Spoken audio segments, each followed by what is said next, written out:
ছেলের মৃত্যুর খবরে মায়ের আহাজারি, কাঁদছেন স্বজনরাও, নির্বাক চেয়ে আছেন বাবা। এ দৃশ্য ফরিদপুরের ভাঙার ঘারোয়া ইউনিয়নের কুমারখালী এলাকায় রাসেল হাওলাদারের পরিবারে। একই চিত্র এলাকার হৃদয় হাওলাদারের পরিবারেও।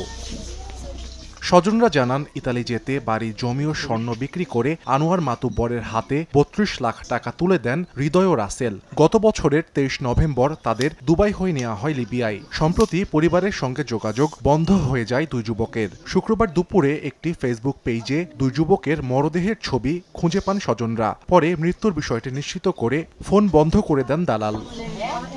অভিযোগ করা হয়, বাংলাদেশি দালাল চক্র লিবিয়ায় দালালদের ঠিকমতো টাকা না দেয়ায় তারা গুলি করে হত্যা করেছে দুই যুবককে। মরদেহ দেশে আনা ও দালালদের আইনের আওতায় আনার দাবি জানিয়েছেন স্বজনরা।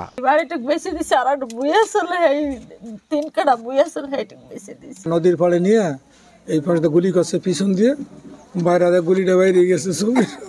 দালালে টাকা সব খাইয়া টাকা দেওয়া লাগবে, এখন ওখানে না দিতে মাইরে ফেলে গেম দিয়ে দিচ্ছে। নিজে কত মানুষের গুলি করে হত্যা করছে, গণকবর দিচ্ছে বালির ভিতরে।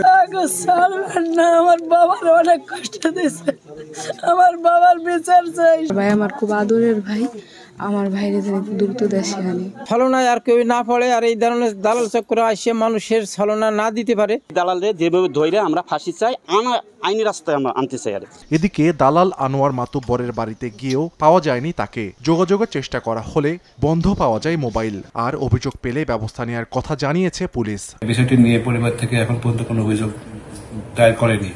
পরিবার থেকে কোনো অভিযোগ দায়ের করলে আমরা আইনগত ব্যবস্থা গ্রহণ করব। হৃদয় হাওলাদার ভাঙা উপজেলার ঘারোয়া ইউনিয়নের কুমারখালী গ্রামের মিন্টু হাওলাদারের ছেলে এবং রাসেল হাওলাদার একই এলাকার মজিবর হাওলাদারের ছেলে।